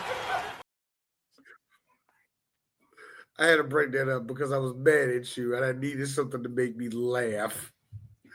You mean just it's the fact that again, it's Norma Smiley going, yo. We were just talking about Letterman last night, nigga. So I said Mike Vick light. I'm just saying, it could be it. It's just for as long as he holds the ball, I'm like, you could have ran for the first down, Shador. I need him to be better than what he is. I need you to be a name. Give me a second. If I can find it. Let me get a good picture for you, Chris, of somebody you should remember. I need him to mimic this dude. I need him to mimic this black man who actually showed me that, hey, you may not have the best arm, you may not have the best mind for the game, but you know what? You're adequate, and you could be a good backup. I need you to be this man right here. Chris, do you remember this black man? I need Shador to be him. Do you know who this is? This is Anthony Wright. Anthony Wright was painfully mid. And he was one of the most serviceable backups of all time, in my opinion. Folks, Anthony Wright. I love Anthony Wright. Let me tell you about. Love this man. Let me tell you about Anthony Wright. Anthony Wright looked like he could be a fucking math teacher in middle school. All right. Hey, yo, Chris, you ain't funny because I just tripped over 2 pictures of Anthony. I was like, yo, that's how he looked. That looked like a gym teacher who mad as hell. These middle schoolers don't want to run. They don't want to run. You know what? I was half expecting you to say Quincy Carter. I've been like, fair. Hell no, I wasn't going to call him Quincy Carter, man. Nah. Quincy Carter's better than Anthony Wright. So I can't say. Speaking of which, you know that. You know what? I'm gonna say this. No. Crossed the line not too long ago when I was watching the Chiefs game. I watched the Chiefs game and I thought to myself, and somebody, it was like, my brother-in-law was like, mentioned the old quarterbacks, like, don't be telling her about Quincy Carter and shit, him with and Quincy with the cocaine. I'm like, leave Quincy out of this. That was my coked out quarterback. You shut your mouth. Quarterback. You don't get to speak on his nose candy habits. I like how Quincy Carter sat there, joined the Cowboys. It was like, I got to keep this legacy going. Cowabunga it is. Gotta admit, you, Mike. Now everybody is seeing what I have seen for the last couple years. All right, that's actually kind of funny. I wish Quincy was as good as what we thought he was going to be. he was decent. I ain't gonna say He was. Here's the thing: we fancied him an 81. He was never an 80. He wasn't even an 80. D. He was an 81 to us because black quarterback in Dallas. Actually, he was an 82 in John Madden. So that 1 year, and I think after that he was like a 74 or some shit like that. Then he got downgraded. And I like how Madden go from 82 to 75 the following year. That's Nah, the biggest disrespect was, now I understand Tony was on the bench and he was like a 60 something, but the very following year, man, he was a 74. That was one of the biggest disrespect things I've ever seen in my life. The very next year, Tony Romo was on the bench. Like I said, I understand it. He's going to be like in the 60s. And the next year, where he was a starting quarterback for the Cowboys, he was a 74 in the game. It was one of the most disrespectful shits ever, yo. I don't remember. What was his rank in 2K5? I don't remember, bro. I didn't see it in 2K5. I don't remember it in 2K5. Maybe whatever. But yeah, bro. Nah. It's just to me. Football. That's been football, man. But so NBA. So CP3. The CP3 situation is funny to me because when it really boils down to it, you have a player that just wants his team to win. And the ownership looked him in his eye and said, fuck you, old man, you're out of here. And I'm like, Chris, we got a whole lot of problems right now. Do you know our owner is hey, D, we're 3-18, man. We want to come up 3-18. Crazy. Do you know that the Clippers owner is trying to duck charges about him making a fake company so he can pay Kawhi his money. To pay Kawhi his money. And at first, we all said, oh, shit, he's going to get away with it. Yeah. Now it's looking like, oh, shit, he probably not going to get away with this. Adam Silver is looking at that because Adam's like, oh, shit, he's probably not going to get away with this. And this is going to make me look bad because I approved of the crap that went down on this. Meanwhile, the fire is still burning hot on us believing that every game is fixed. Also, very early in your season, LeBron James is looking old. Number 2, Giannis is hurt. CP3 was told, go home. And that's on top of all the gambling shit too. Zion's, like I said, yeah, the gambling thing is still burning hot. They're still investigating. They're still finding bodies. Hold on. Zion's knees, ankles, and butt bone are all fried at this point. Well, D, that's what happens when you out here, eating good and fucking strippers. The Wizards somehow, some way keep finding ways of looking more sorry by the day goes by. D 3-18. Shut up, Chris. Go for the tank. Chris, Chris, this is going to be one of the most prettiest takes ever, but everybody is overthinking this, and I need y'all to stop overthinking our tank, okay? Okay, because you're going to jinx it, and we're going to look up. We're going to be 22. We're going to have 22 victories, and we're going to be like, "Fuck." We're going to go. That ain't short nothing. We're going to be 6-pick again, and boom, 6-pick again. Nah. Because I'm a homer. D, we're gonna look up. How the fuck did the Wizards get into a playing game? Fuck. That ain't funny because that makes it even worse. That means we ain't gonna have no insurance. Dog, look, and that's the funny thing. Also, hold on, we're not done yet. Ja Morant looks like his chances of being a superstar in the league are done for. Well, that's what happens. Trae Young is hurt, and they're already talking about it's time for you to leave Atlanta, Trae. And Trae is like, I'm light-skinned and I'm still worth my worth a damn. Circling back to the Wizards, I saw somebody put up the most bizarre logic here, but they're saying if that's the case with Trae Young, Wizards might try to get Trae Young. I don't think we should. I do not think we should. I mean, DC's Atlanta too, so fuck it. It'd be funny. Actually, what do they want? They're gonna take all the young people. We won't give them all the young people we need, man. Fuck. We give them Trae because Trae Johnson looks like he's still tradable by some dumbass up in the front office, and then he's gonna be next to motherfucking Larry Johnson or some shit, and we're gonna be like, well, he ain't on the Wizards. So don't do that shit. Don't say we got Trae for Trae Young. Don't do that. I don't want Trae Young to light-skinned ass here just so you can go, it was better down in Atlanta. I don't want him to do that. But nah, Future always came to my game while they never show up. That's what he's gonna be like. Meanwhile, Wale, I don't even fuck with the Wizards. Actually, Wale does fuck with the Wizards. Wale's a Wizards fan, man. Yeah, he was. But just that, the shit with Zion is just like, man, that is some grand opening, grand closing shit. Like, goddamn. Hold up, and it gets even funnier. Hold up, and it gets even funnier. I said the whole thing about Ja Morant being fried in that whole thing. Also, one of the untradeable niggas right now is also one of your stars because he has an attitude problem. That's LaMelo. Nobody wants to deal with LaMelo and his BS. That's another one that everybody's saying he should go to the Wizards.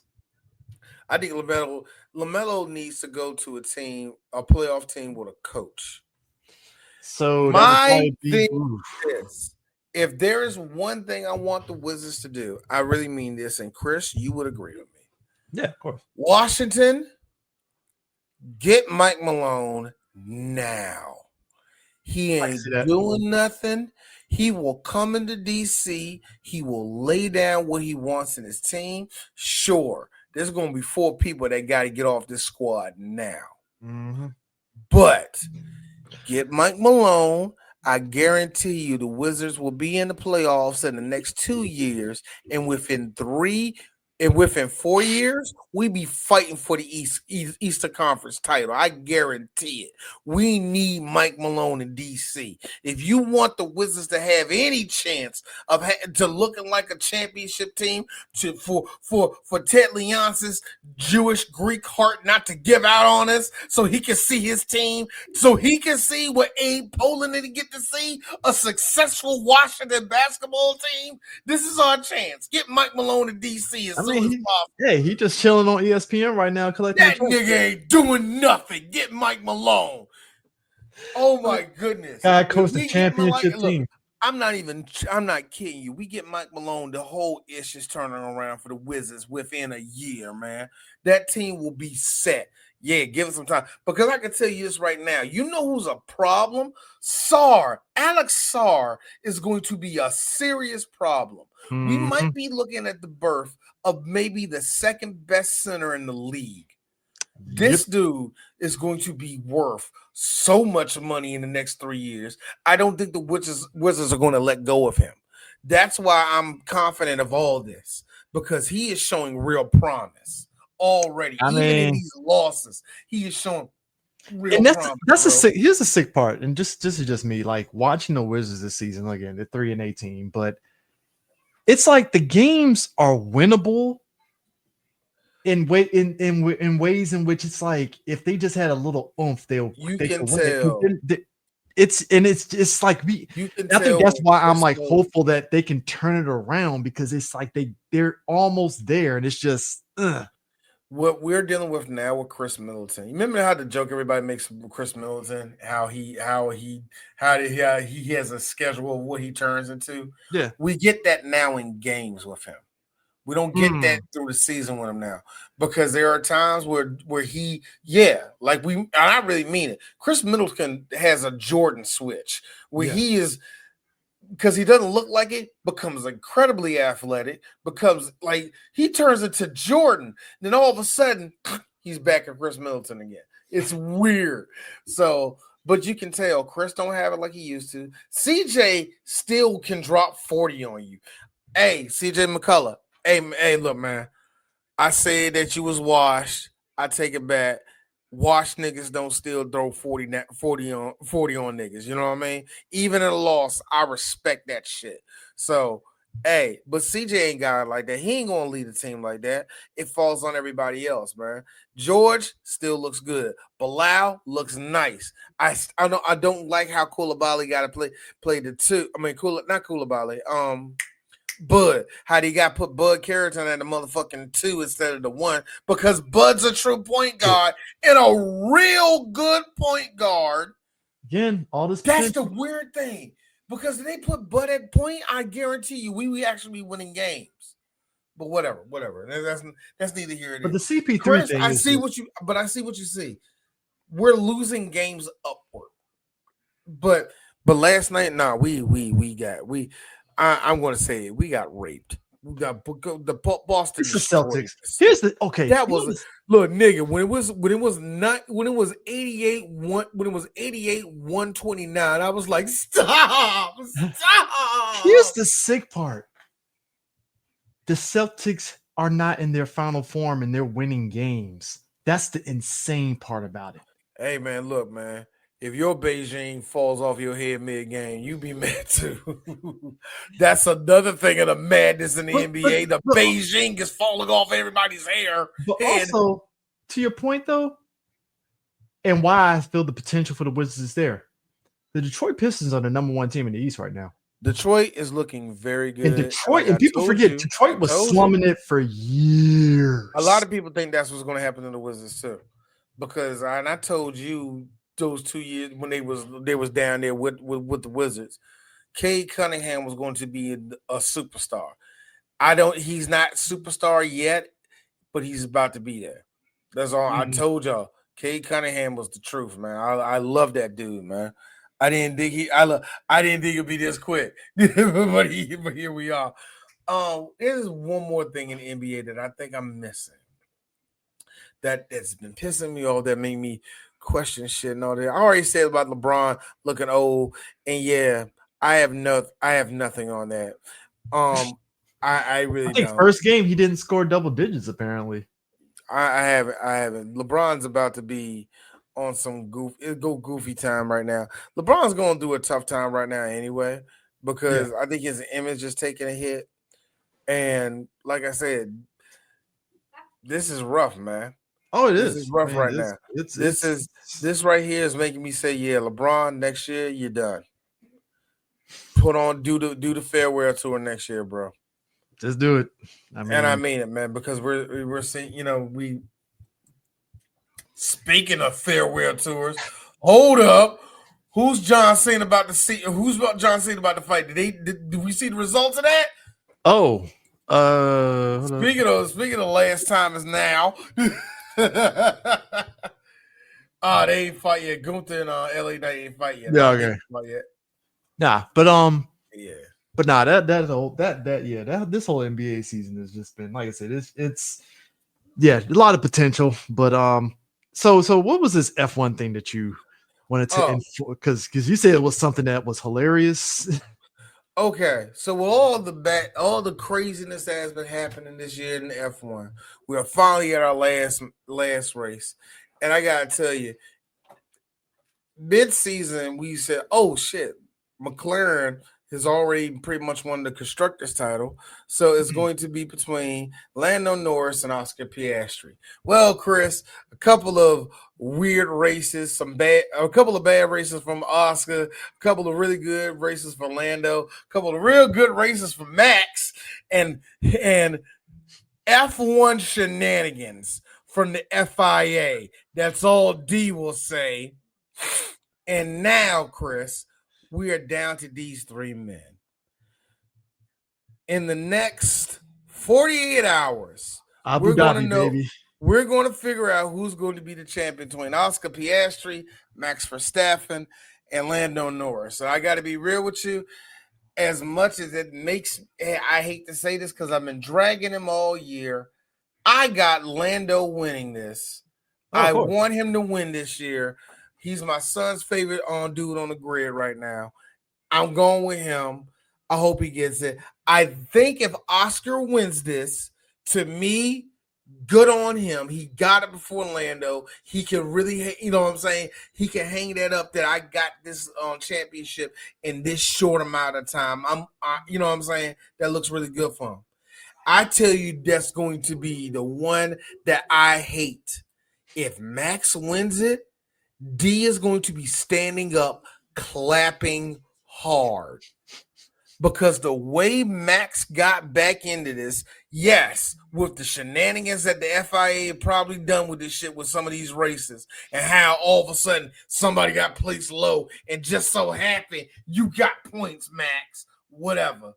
But beside all that shit, the way Max has stayed in this thing, Chris, what I'm seeing right now is what makes champions champions. Mm-hmm. And if Max wins that race, I'm going to say it.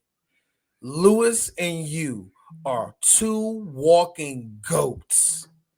And I will mean that with my full chest. I don't like Maximilian Verstappen. I do not like him. I hate his racist daddy. I hate his racist father-in-law. I hate his racist wife. And I'm pretty sure that Max don't like the Jews. So fuck Max. But you want to know the truth? You know what I respect? Guts. And if Max walk out that junk a champion, Chris, D is clapping and saying, you him. You is him. I will mean that full chest. Yeah? I think it's wild. So also, we'll see. A little bit of a video game thing. I'm shocked that they actually included this Abu Dhabi track in GT7. I'm actually shocked that they don't. I need to hop on that junk. I re-downloaded. When I saw that, I re-downloaded that junk. When I saw that update, I was like, "Holy shit!" They actually fuck. They've been uploading every month. There's always a free upload. I was telling this to DJ Sir because the opening to Gran Turismo was so bad and they knew they messed up on it. Since then, they have been doing everything they can to apologize to the fans, and not just with daily patching, not just with daily, daily patching. Make sure the races always go and all the rest of that. They give free monthly downloads, and it's always 3 cars, and it's always, make this car, that car, whatever. And they always make sure that there's like a new limited car that comes out there and all the rest of that shit. When it comes to the tracks, we get that like every once a year. Yeah. And this is the newest one. And me personally, this is when I was running with an F1 car on the game. When you have an F1 car in the game and you on one of the F1 tracks, it's fun. It's really fun. It's really fun. You can be really technical, in my opinion, way more technical than you can be in the official F1 game when it comes to any of the tracks. Like, you want to know something funny? Me playing the F1 game on Barcelona track, I'm trash. Me playing on the Barcelona track on Gran Turismo in an F1 car, D turns into one of these 3 niggas. Like, I get real. No, there's too much downforce in the front. I gotta make sure this like the way the wind's hitting this. There's a couple of F1 tracks on GT. That one, not the Nürburgring. Actually, that's another on track they going there. The fact that they doing a reverse Nuremberg, I was like, that is they finally got that is the most anxiety. I'm like, thank you. The fact that it's reversed, that is the most anxiety drive ever on a track. You gotta do Nuremberg in reverse. It's like, fuck. Like I said, man, I gotta do the Nuremberg, man. My big sister did that shit when she lived out in Germany. I gotta do that shit, man. Yeah, that is a bucket list item. Like, I'm going to the Nuremberg. I It's gotta like try. her and her girl. She said her and her girlfriends got in the. I forgot what kind of car they said, and they was like they was speeding through that junk. They spun out on one of the on one of the turns because they were going too fast around the turn. Oh yeah, that. And just seeing some of the other people like Super GT and a couple other folks that I've seen that have done it, like it's a fun experience. But like, and it's weird because it's where it's at. It's like, oh, of course it's raining. Yeah, Of course and it's that's another dreary thing. out there. And that's another thing out there. Yeah, you get some niggas out there want to be hot shots. They bring their motherfucking tuna cars out there. Vroom, pop up, And you all and of a all that sudden, shit. But the funny shit is that you see some motherfucker in a mini. oh, those Mini Coopers can go. I ain't gonna lie. Like, and like that's why I laugh about like if you ever played Gran Turismo and you're online, that's actually how the Nuremberg ring looks like. Everybody in a different car. oh, it's fucking that whole race in and of itself is there. That's why I was glad they added some of the Tokyo. They added, I think, the Tokyo route back into GT7. Yeah, I got what. Like I said, I gotta hop on that jump, man. But When they give out the tracks, man, that's when it's fun. So but yeah. but just seeing the fact that everything that's because isn't Cadillac joining next season? Cadillac and Audi. Yeah, Cadillac is but there's a lot of hype surrounding those from what I've been seeing. Yeah, I'm Audi like, is switching over because Kick Sauber is changing over to Audi. I think Audi, I forgot the name of the whole team. okay. Right now it's just going to be Cadillac for Cadillac. I don't it was going to be the whole thing was supposed to be Andretti Racing, but F1 really hates Mario Andretti. Yep. Why? Not because he's one of the few Americans that won a title over there, but I think it's because they fucking hate Americans.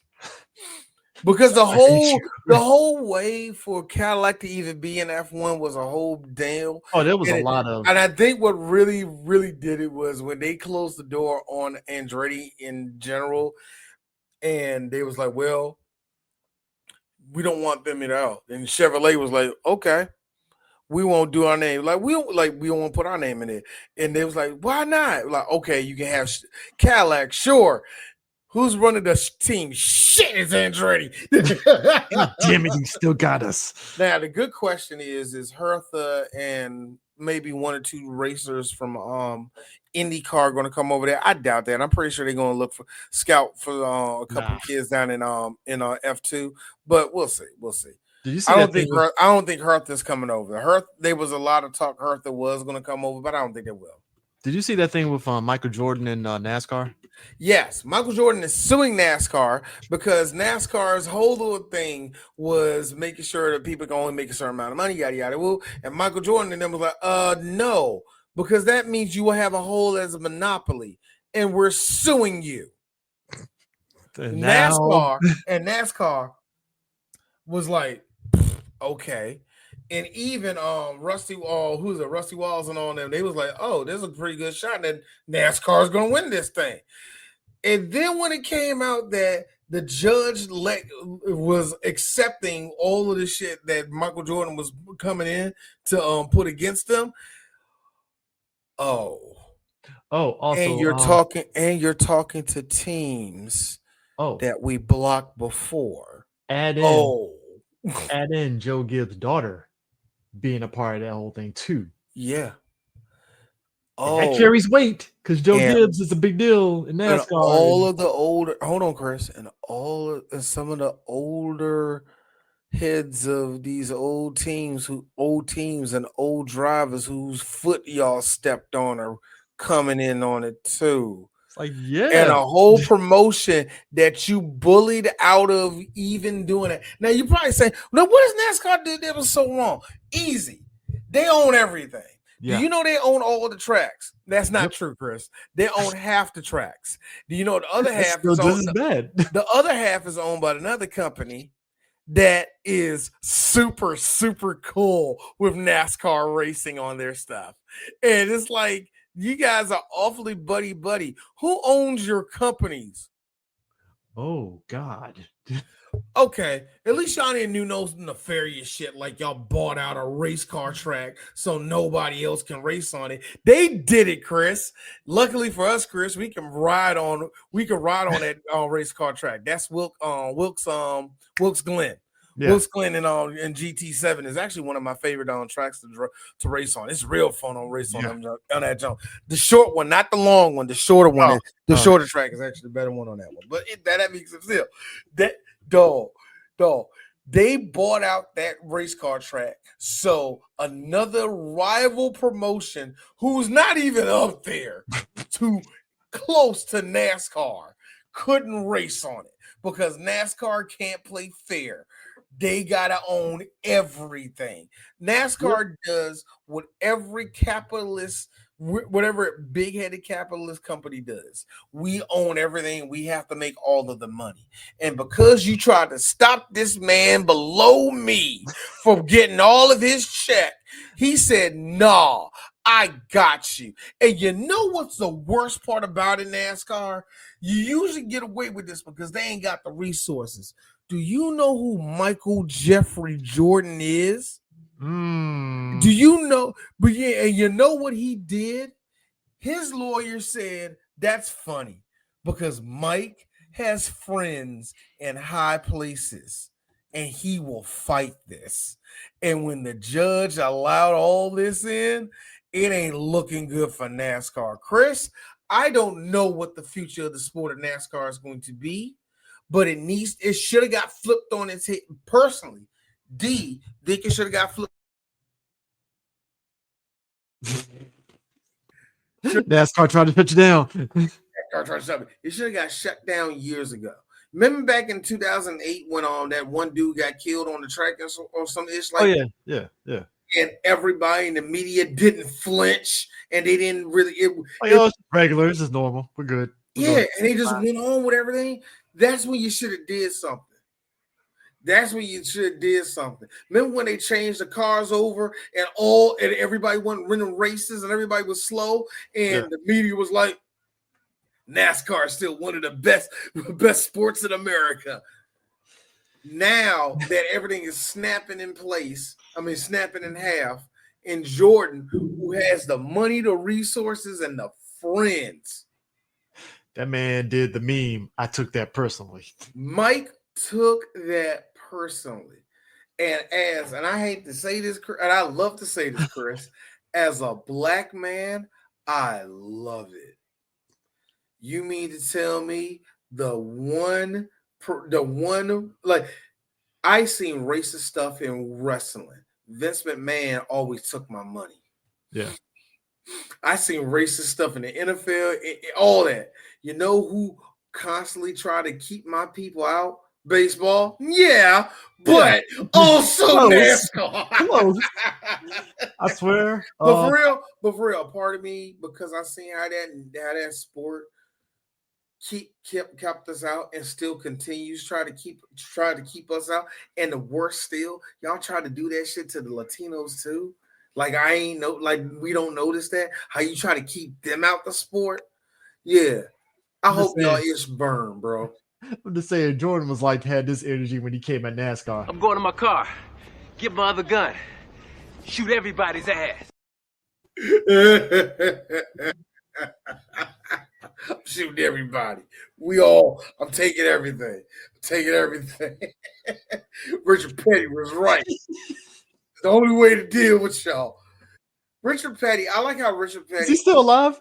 Yes, he is. Richard Petty. Okay, I'm about to say the Jedi ghost of Richard Petty. Richard Petty, I love how Richard Petty was always with the boys and yet always with corporate. So, Richard Petty, it's going to be amazing when he passed away. The people that are going to drop, there's going to be a seismic. You're going to know it because the trash talking that is going to happen when Mr. Petty leaves this world, nigga. You're going to be like, I didn't know half of this. I want people to understand something here, okay? For black folks, Richard Petty and Dale Earnhardt are true Jesuses. Hey man, you see him above Chris. That's our boy. Dale Earnhardt was him, man. I Yeah, love he Dale was Earnhardt, there. man. Black folks Black look, folk love the we intimidation. both got family in North Carolina. If you brought up NASCAR, hey, Dale Earnhardt, somebody got a number 3 picture of him or somebody on their wall somewhere in the house. Actually, we were black, so we were one of the few people that can do it without being called gay. Jeff Gordon. Black folk love Jeff Gordon. We love Jeff Gordon, man. There, all y'all white folk, Jeff Gordon's gay. Jeff Gordon's gay. You know that. Yeah, I'm just saying, if we find out Richard Petty hit the hard R one time or another, I'd be like, I believe it. I believe it, number one. And number two, no, come on. It's the South. It was NASCAR. Nigger, hard R, flew. Okay, let's not like when somebody like, Ric Flair said that. Yeah. I'm gonna be the same. Look, love Richard Petty. I'm going to do this. Yeah, I knew it. Can't even be shocked. It's like Joe Gibbs saying it. Kind of shocked. I have to see him say it. I don't believe you said that. I'm a Cowboys fan, and I'm like, why are you gonna put that on Joe Gibbs? He ain't say that. I just want to point out something here. I've never seen Joe Gibbs angry. But you know what the funny thing? As somebody that watched Dallas Cowboys as a kid, I thought like Troy Aikman was the nicest guy ever. And then I saw a documentary where he was cussing out everybody. I was like, oh God. Troy Aikman cussing. It's like, whoa, hey, what is this? But then it's like, that lines up because if everybody respected him, that he looks like a guy that would pop off. All right. It's so funny though. But what's happening in NASCAR is really something that was legit building up for years, that there was going to be something to take this whole thing down. Oh yeah. To take it down. Because I think really what happened was in the 2000s, it got too big and it got too out of control. And then the money was coming in. And then whatever dissonance there was between the hierarchy, basically the 1%, and everybody else, the drivers, the teams and whatever, it got further and further. Oh, yeah. And then with the sponsorships, especially in the last, and I've just been studying this shit here and there when it comes to NASCAR. In the last, 5 to 10 years, sponsorships alone, how they come and go, how some of them are straight up scams, and how NASCAR doesn't do nothing to help it. How NASCAR is just there in spirit half the time. How they make all their money off the tracks. How they don't give nothing back to the teams. It's sick. So the whole system needs to be shut down or at least flipped over or something. Stop for a year. To your point, every sports organization goes through a shakeup. So we're about to see it in baseball.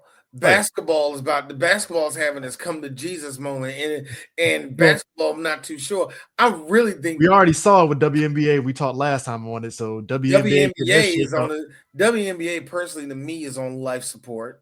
The NBA might be getting a new commissioner soon because something tells me that Adam Silver in the next 2 years is going to be like, I'm out of here.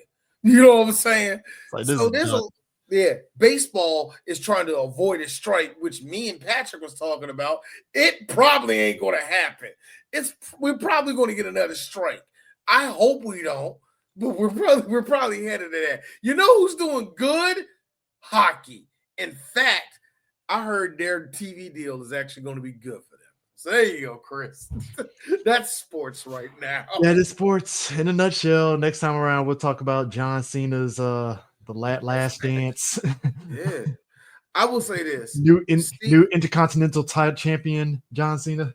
We have not no more. Remember, he gave it he lost to Dominic. I will say it's kind of interesting that we're getting 2 intervening retirements right now. On the one hand, we're getting John Cena.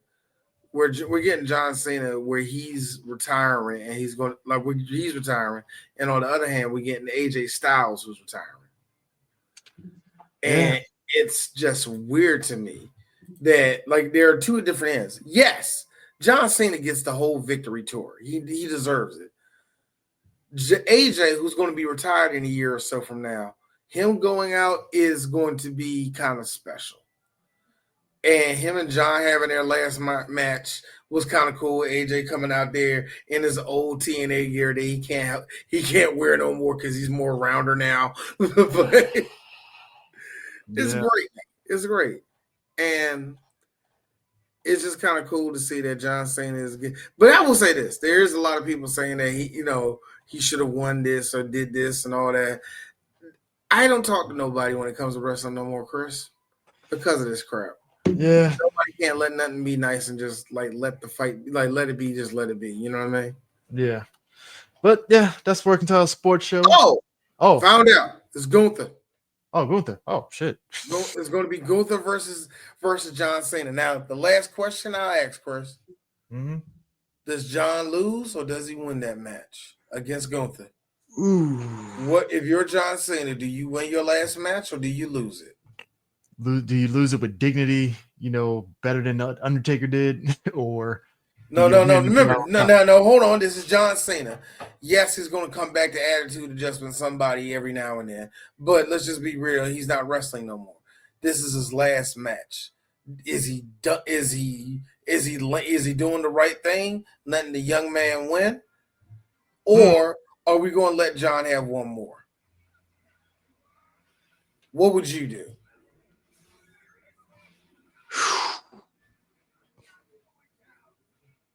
Yeah, knowing that it's John, I would say probably lose, but it'd be a good loss. Oh yeah, I think Gunther should. Look, I'll be real with you, John. Tell him to lay it on you. Like, hit me when you hit me with that clothesline, hit me. And when you do the little power bomb, I want you to hurt me. Like, just bam. I like make it look like you destroyed John Cena. Yeah. That's the only thing I would ask for. But yeah. That's it. But that's it. We will catch you guys later. Peace.